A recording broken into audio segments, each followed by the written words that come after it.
460 centimeters in feet? First of all, we need to know the value of 1 centimeter in feet. It's always 1 centimeter equals 0.03280839895 feet. Now we have to multiply 0.03280839895 by 460.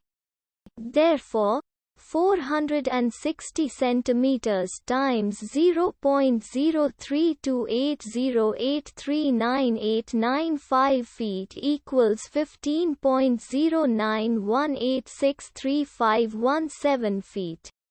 So, in other words, 460 centimeters equals 15.0918635117 feet.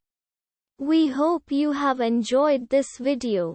Please like and subscribe to our channel for more videos like this.